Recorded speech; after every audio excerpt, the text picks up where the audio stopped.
gentlemen, hello and welcome to our English news edition coming to you from Canal, Algérie. I'm your host, Meita Doumas, to the headlines. The President of the Republic, Abdelmajid Tebboune, Supreme Chief of the Armed Forces, Minister of National Defense, appointed this Thursday Abdulrahman Rawiya, Minister of Finance, and Soraya Moulouji, Minister of Culture and Arts. The stability of Algeria disturbs the French public service media, namely the Franco-German channel Arte, which has once again distinguished itself by producing a fiction that takes up the same cliches that these media accustomed us to for 2 decades.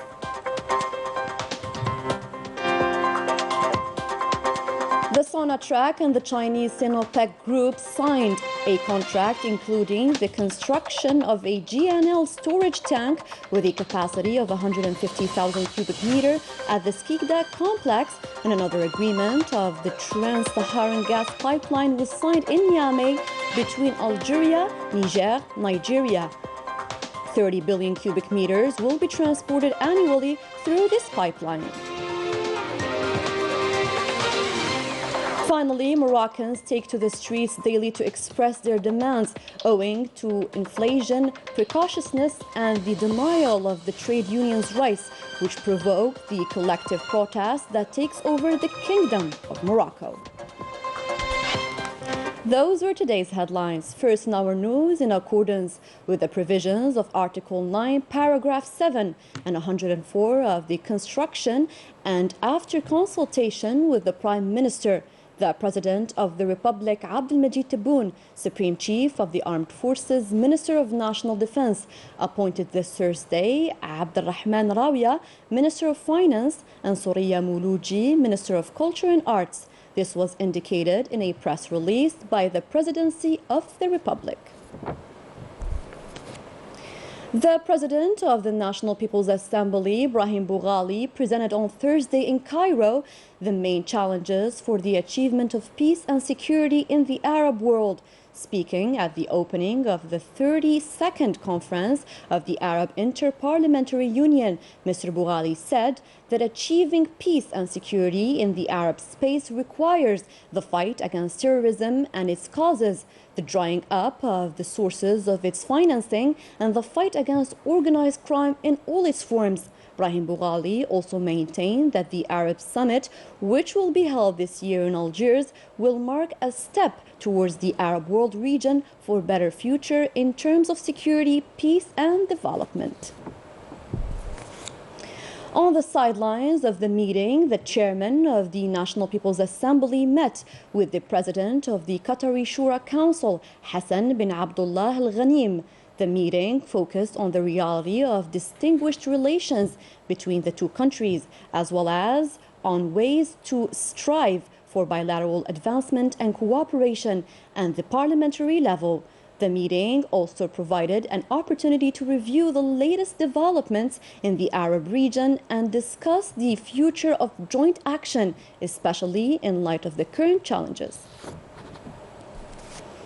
Apparently, the stability of Algeria disturbs the French public service media, namely the Franco-German channel Arte, which has once again distinguished itself by producing a fiction that takes up the same cliches that these media accustomed us to for 2 decades, and which confirms that they do not despair of the return of an improbable chaos in Algeria. Manal Ammari has the details. Clearly, for the French public broadcasting system, the file of the Black Decade is not closed. The weight of the hatred of Algeria, its people, and its legitimate institutions remains strong. Algerians are still furious against the French public service media that try to resurrect the era of the Black Decade and that do not despair of the return of an improbable chaos in Algeria. Nevertheless, the tutelage of its media that welcomes with open arms the terrorist movement Rashad, heir to the feast, should draw the conclusions of the failure of the Arab Spring, which have really turned into chaos and genocide in Syria and Libya. Isn't it time for those who decided to produce the series to re-establish the truth about this memory, which is still traumatic for Algerians. The serial itself is based on some suspicious bases because it attacks it targets the Algerian authorities and resuscitates a bloody period that Algeria has gone through, which Algerians have forgotten and don't want to come back to. This is the first thought about it. Why this moment? Why is it targeting Algeria once again? Why is it questioning, raising, or deterring things that were left behind, especially the blood period that Algeria has gone through, in another sense, trying to depict the Algerian regime as an authoritarian regime, as a regime that there is no democracy in Algeria, which is completely unbiased, especially when movies or arts or cinema are used to fulfill certain goals. The French public service broadcaster, which supports a terrorist organization in Algeria, is not on the same wavelength as the official France engaged in a war against Islamist terrorism in the Sahel. But what can we expect from a channel whose treatment of historical events balances between sacredness when it comes to evoking the concentration camps for Jews and the caricature when it comes to talking about an Arab country? What can we also expect from a channel that represents the instrument of a European elite that seems to be obsessed with knowing their destinies better than the peoples of the South? There is also reason to wonder why this mini-series was filmed for the most part in Morocco, which welcomed the channel's teams with open arms. Like French public television, Arte is not making its first production in which Algeria is inevitably treated as a prototype country of political waste. This is targeting mostly the Algerian stability. We will need to understand and question ourselves why in this moment, why especially, why there is a sort of attacks against the military system, and why Algeria is depicted as a corrupt country, which is, and in the same time we need to have a certain sense of a reaction against these kind of attacks that has to be maintained in the internal affairs. There is also a clear desire to try to create the conditions for chaos in Algeria that Algerians have no desire to relive, nor to plunge into. They value the stability of their homeland, their security provided by the valiant National People's Army, and their freedom guaranteed and protected by the President of the Republic, Abdelmajid Tebboune. Shortly before the start of this African-European Union summit, and in his capacity as representative of the President of the Republic, Abdelmajid Tebboune, the Minister of Foreign Affairs, Ramtan Al-Amamra, took part in a consultation meeting with the Nigerian President, Muhammadu Buhari, and Ethiopian Prime Minister, Abiy Ahmed. A contract was signed on Thursday between Sonatrach and the Chinese group Sinopec, including the construction of a GNL storage tank with a capacity of 150,000 cubic meter at the Skikda complex.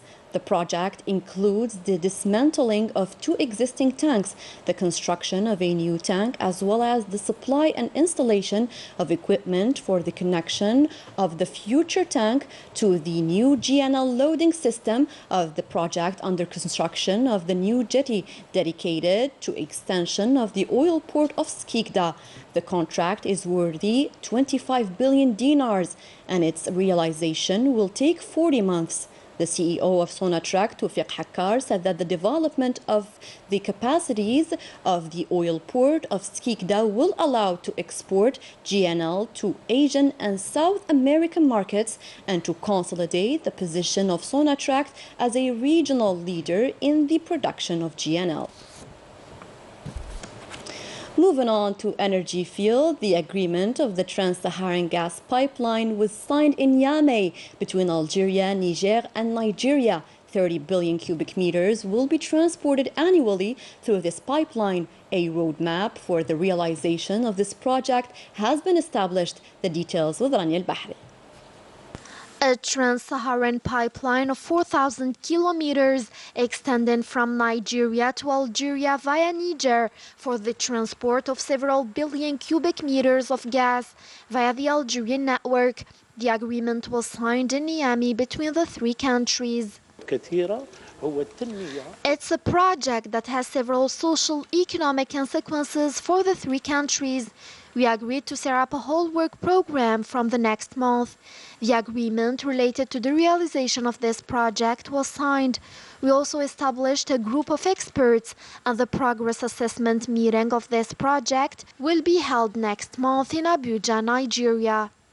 A particular interest is granted by Algeria to this important project, likely to give a new impetus for the relations uniting the three countries, especially in the field of cooperation. African countries must begin to come together to mitigate the possible consequences of withdrawal of investments from the oil and gas sector. And I believe that this is one project that will signal that direction. For both countries, it's going to create a lot of value. We have a lot of gas in Nigeria that we need to evacuate to European market via Algeria. And we believe that that is going to create a lot of opportunities in Nigeria. And also for Algeria. Today is a great day between the three countries. The Trans-Saharan project dates back to 15 years ago.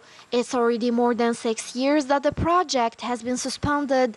Thanks to this meeting, we have signed the trilateral agreement. This project is of a big importance in the region, which will contribute to the economic development between Algeria, Nigeria, and Niger.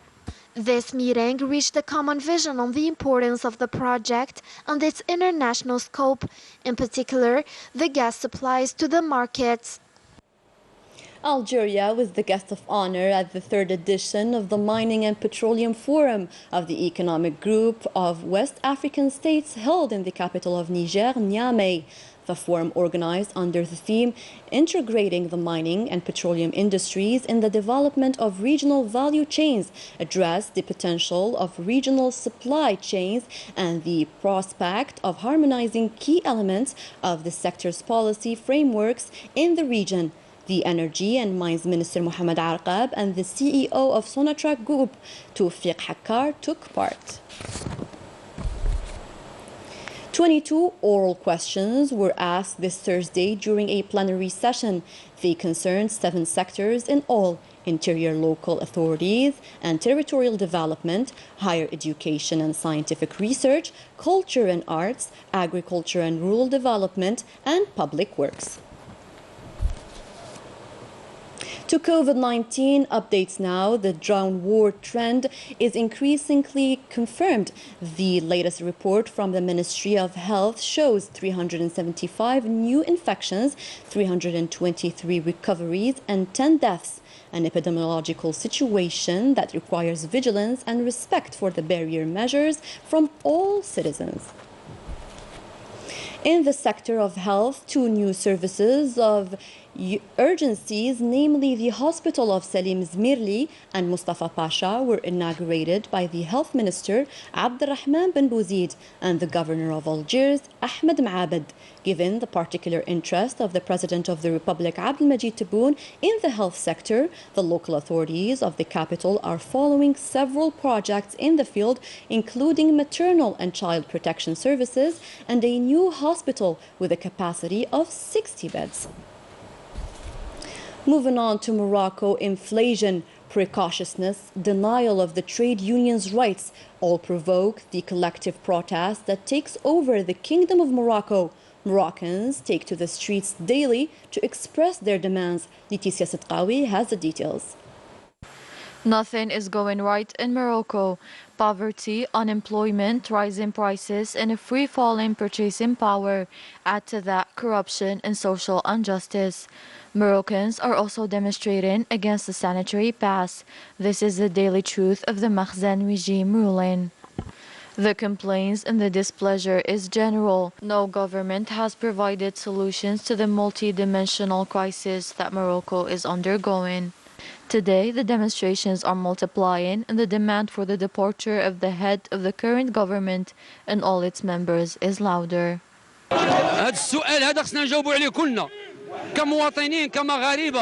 We must all mobilize as citizens, as Moroccans, as workers, and as journalists and artists. We refuse these vertiginous prices increase. We are all against the attacks of the trade union rights. People can no longer live. They distract us when it's elections time, and right after, the prices rise again. The rise in fuel prices reflects on basic food products. The government knows who is behind it, but they are not intervening. We are not going to stop. Our fight will continue until our union demands are met and prices are lowered. It is only a warning.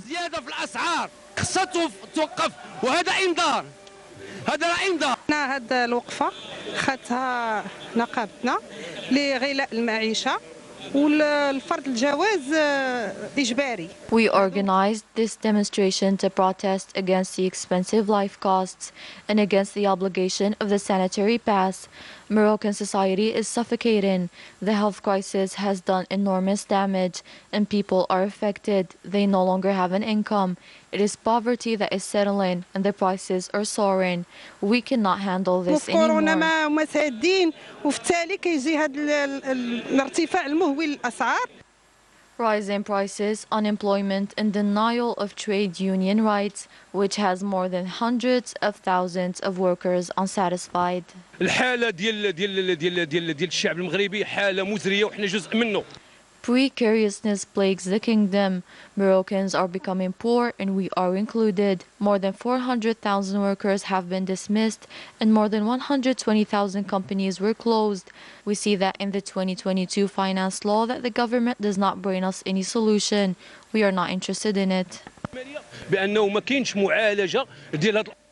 Meanwhile, the pressure from the street continues.